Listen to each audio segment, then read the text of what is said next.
ॐ नमो हरिभक्तानां ॐ नमो श्रीसिद्धानां ॐ नमो आयर्याणां ॐ नमो आचार्याणां नमो लोय तपसाहु सो पंच नमोकारो ऐसो पंच नमोकारो सब पापनाशनो मंगलारंच सामे से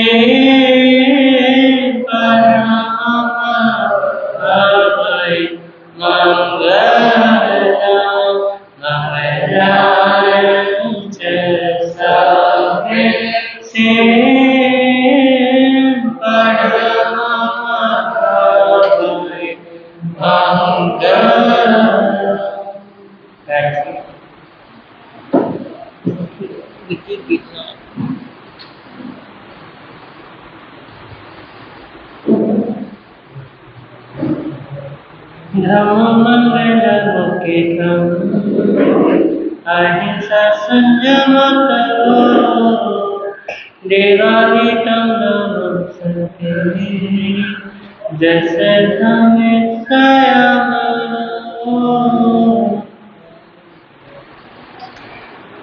भगवन तेरी आराधना भगवन तेरी आराधना मेरी जिंदगी की शान हो बस यही वरदान दो बस यही वरदान दो मेरी आत्मा बलवान हो भगवन तेरी आराधना।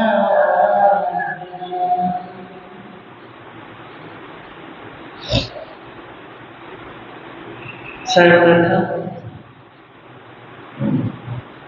तीनां कार्याणां शास्त्रे प्रभु परमात्मा श्रवण भगवान महावीर स्वामी जी के पावन श्री चरणों में वंदन है। समस्त गुरु भगवंतों के पावन श्री चरणों में वंदन करने के पश्चात पाठ कर विराजित मधुर वक्ता सेवा श्रवण परम श्रद्धेय परम पूज्य गुरुदेव श्री रचित मुनि जी महाराज साहब के पावन श्री चरणों में वंदन एवं मेरे अनुज श्री ओजस मुनि जी एवं इस भगवान महावीर दरबार में पधारे जिन शासन के उपासकों एवं उपासिकाओं आप सबका मैं हार्दिक स्वागत करता हूँ।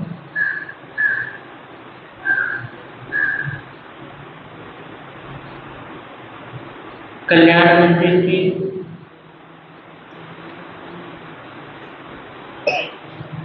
भावधारा में हम सभी गोते लगा रहे हैं।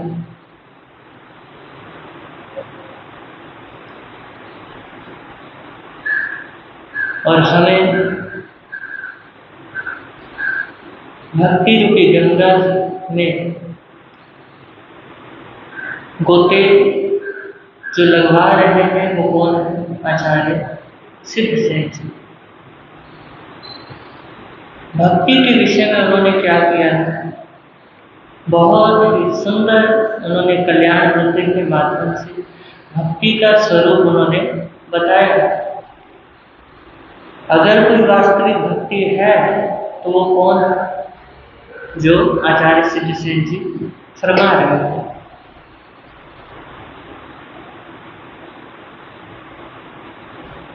और इस संसार में भटकते भटकते ना जाने हमने जितने चीजें मांगी भगवान से, प्रभु से, जिस चीज की भी याचना की, वो सब हमने किसकी याचना की? संसार के लिए। लेकिन अभी भी हम क्या नहीं हो रहे, चेत नहीं रहे हैं, समझ नहीं रहे हैं, जान नहीं रहे हैं। महापुरुष क्या करते हैं? चेताने की कोशिश करते हैं कि तुम क्या कर जाओ, जाग जाओ। लेकिन एक हम हैं जो क्या नहीं करते, जागते नहीं। तो क्या रहना चाहिए? प्रयास रहना चाहिए जागने का कि हम क्या करें, जागें। तो आचार्य सिद्ध सेन जी भी हमें क्या कर रहे हैं? प्रभु की स्तुति के लिए हमें जगा रहे हैं कि तुम क्या करो, प्रभु की स्तुति करो, प्रभु की भक्ति करो। जिस दिन तुम भक्ति की भावधारा में बह जाओगे, जिस दिन तुम्हें भगवान में और खुद में कोई फर्क नजर नहीं आएगा, जिस दिन तुम एकाकार हो जाओगे, उस दिन तुम्हें जीने का क्या होगा, जीने का पता चलेगा कि जीना किसे कहते हैं। जीवन के आनंद का पता चलेगा कि जीवन का आनंद क्या है। तो कल्याण मंदिर में प्रवेश करें, उससे तो भजन की कुछ पंक्तियां हैं, उन्हें हम सभी मिलकर के गुनगुनाते हैं। तत्पश्चात कल्याण मंदिर में प्रवेश करें।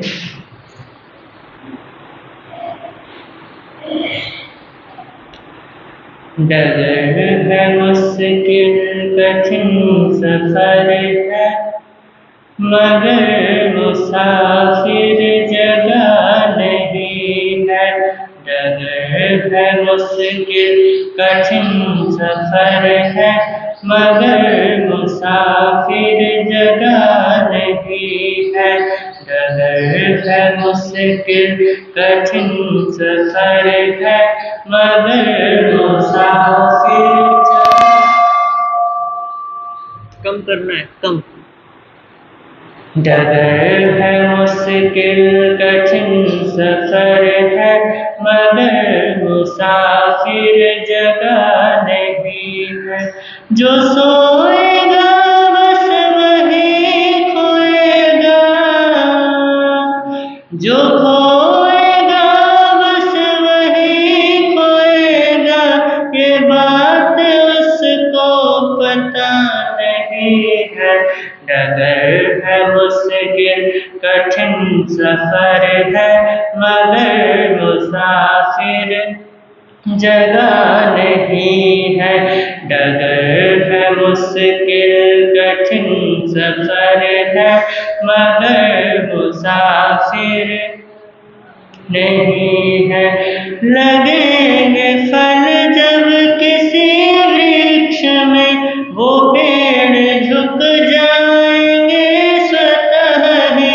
लगेंगे फल जब किसी वृक्ष में, वो पेड़ झुक जाएंगे स्वतः ही। अगर तने की बता रही है, अगर तने की बता रही है, अभी फल इसमें लगा नहीं है। डगर है मुश्किल कठिन सफर है, मगर मुसाफिर जगह नहीं है। डगर है मुश्किल कठिन सफर है, मगर मुसाफिर।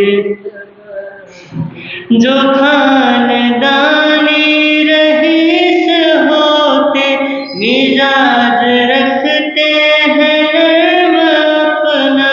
जो खानदानी रईस होते, मिजाज रखते हैं नर्म अपना। जो खानदानी रईस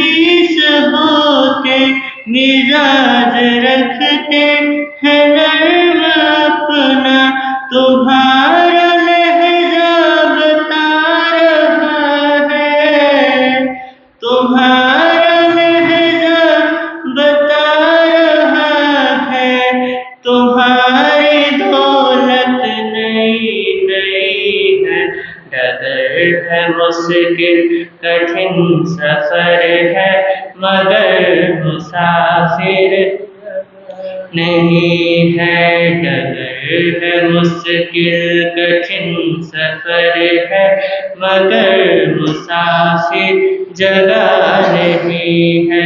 जो सोएगा बस वही खोएगा, जो खोएगा बस वही खोएगा, ये बात उसको पता नहीं है।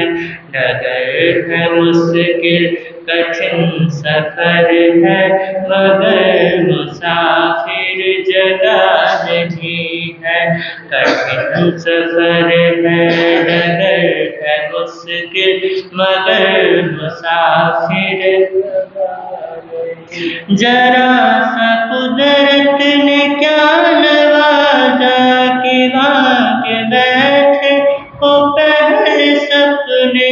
जरा सा कुदरत ने क्या नवाजा सजा के बैठे हो पहले सपने।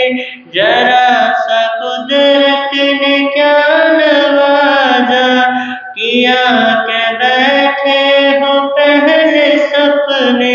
अभी से उड़ने लगे हवा में, अभी से उड़ने लगे हवा में। अभी ये शोहरत नई नई है। डगर है मुश्किल कठिन सफर है मगर मुसाफिर जगह नहीं है। डगर है मुश्किल कठिन सफर है मगर मुसाफिर जगह नहीं है। जो सोएगा बस वही खोएगा, जो खोएगा बस वही खोएगा, ये बात उसको पता नहीं है। डगर है मुश्किल कठिन सफर है मगर मुसाफिर जगह नहीं है। डगर है मुश्किल कठिन सफर है मगर मुसाफिर जगह नहीं है।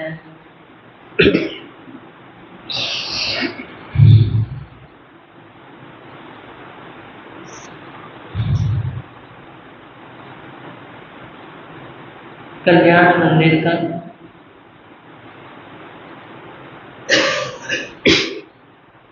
41वां श्लोक। अब धीरे धीरे हम पूर्णाहुति की ओर है। तो 41वां श्लोक कल्याण मंदिर का। देवेंद्र वंद्य विदिताखिल वस्तु सार, संसार तारक विभो भुवनाधिनाथ। त्रायस्व देव करुणा हृदमापुनीते। सीदंत मध्य भयनव्यसनामुरासे।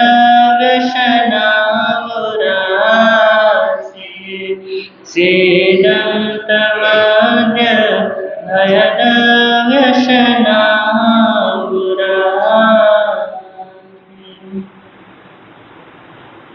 इसके अर्थ में चलते हैं। देवेंद्र वंद्य यानी हे इंद्रों के द्वारा पूजित, हे इंद्रों के द्वारा वंदनीय।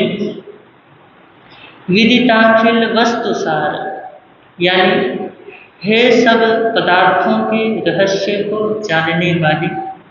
संसार तारक यानी संसार सागर से तारने वाले। विभो यानी हे प्रभु, हे विभो।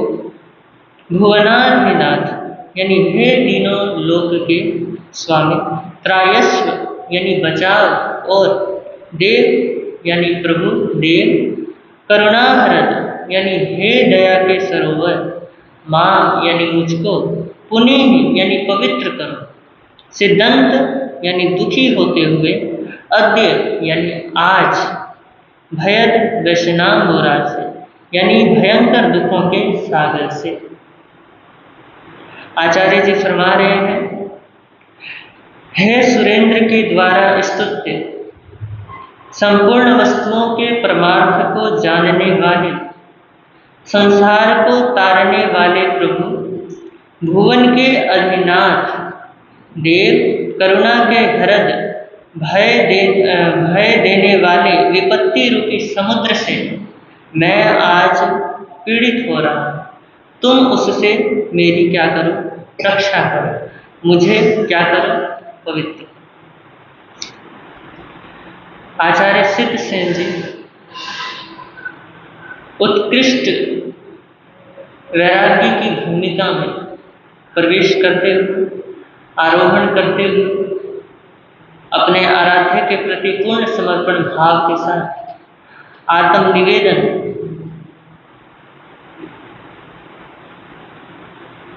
कर रहे हैं, याचना कर रहे हैं। वे आत्मनिवेदन अथवा प्रार्थना के स्वर में कह रहे हैं कि देवेंद्र, आप इंद्र के द्वारा क्या हो, वंदनीय है। केवल वंदनीय होने से क्या नहीं चलेगा, काम नहीं चलेगा।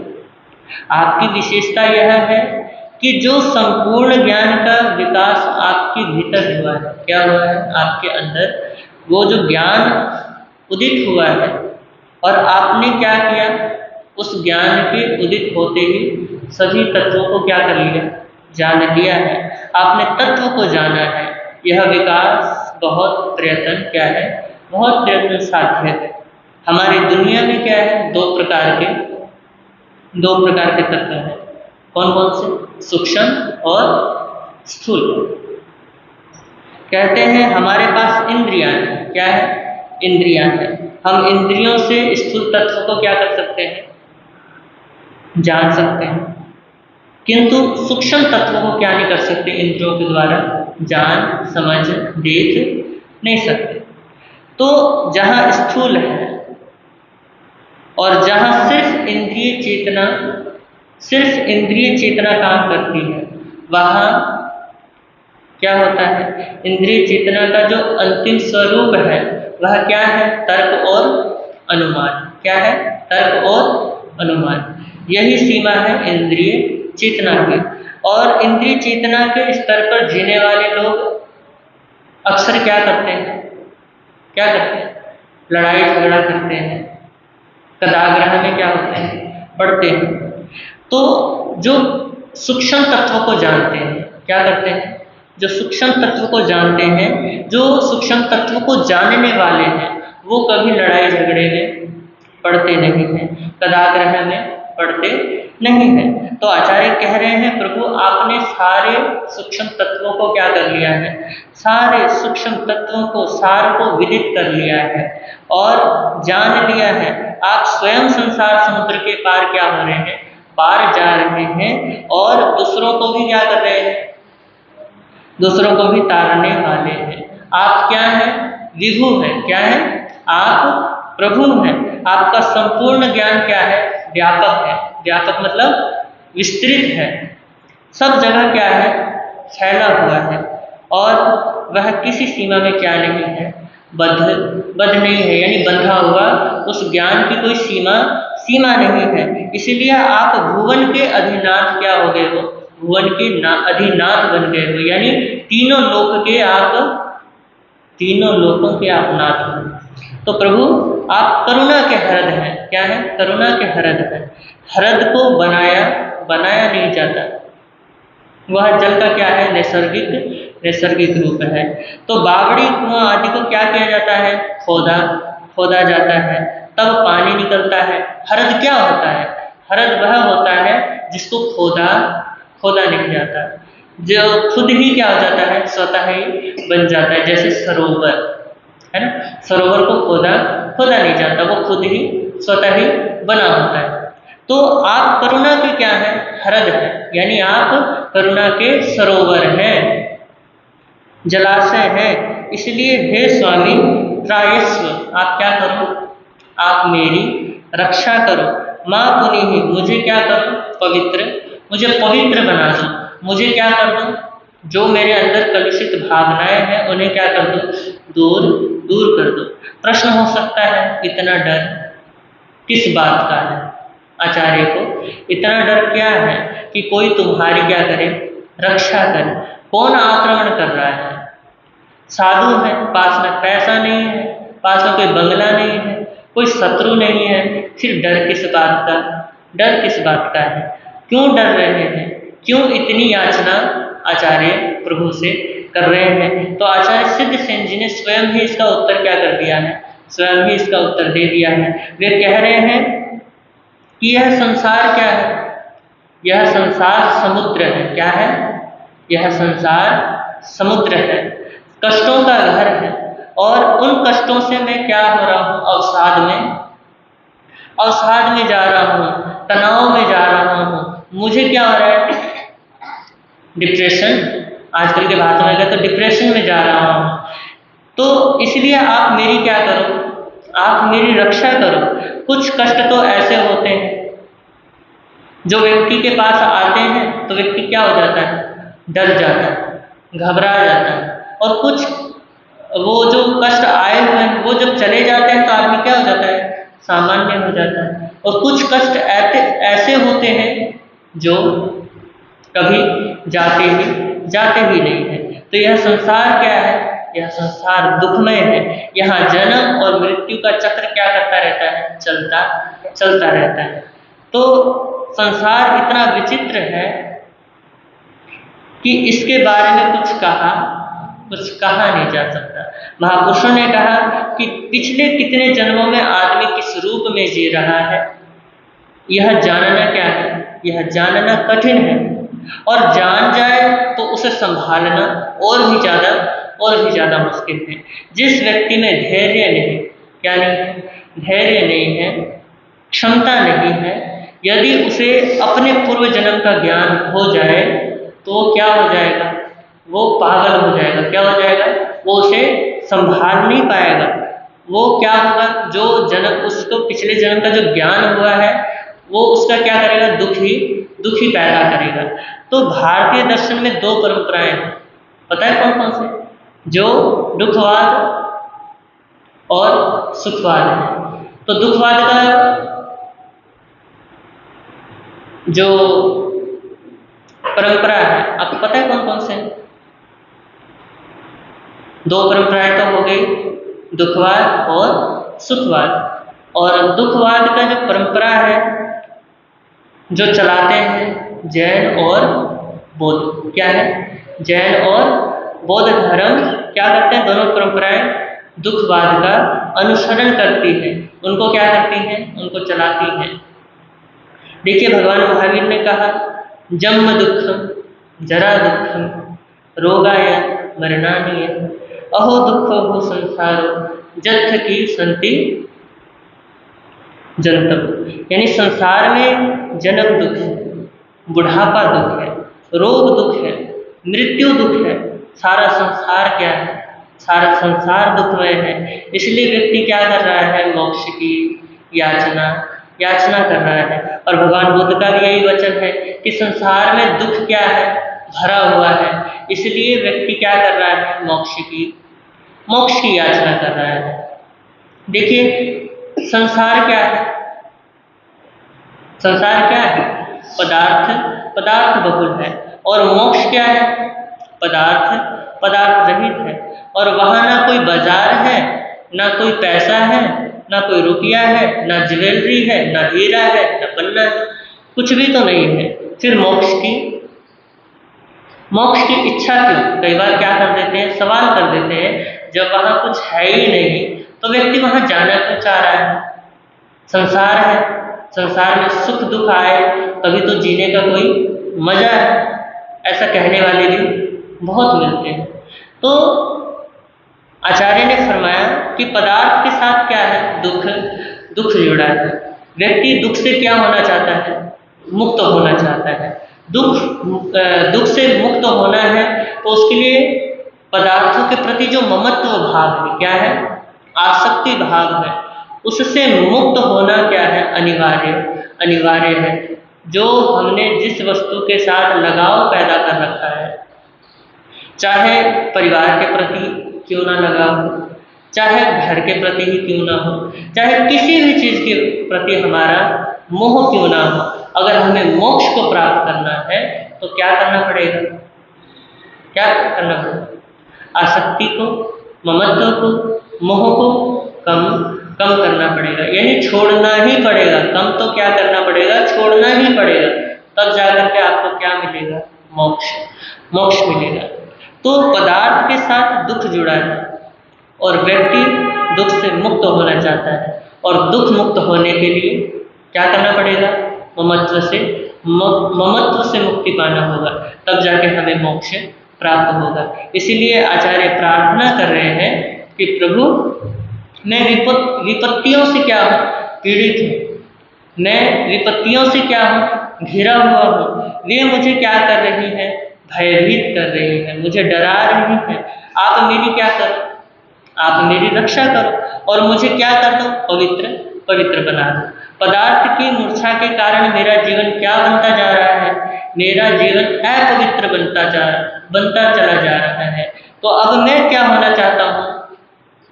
पवित्र होना चाहता हूँ। देखो कमाल की बात है, क्या प्रार्थना कर रहे हैं कि जो मेरी आसक्ति बढ़ी है संसार के प्रति, अब उस आसक्ति की वजह से मैं क्या हो गया हूँ? अपवित्र हो गया हूँ।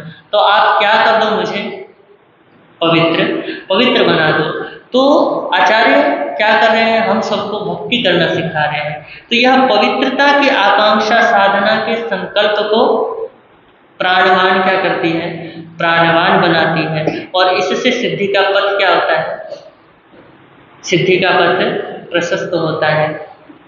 तो आचार्य ने बहुत ही अच्छा फरमाया है कि प्रभु आप क्या हैं?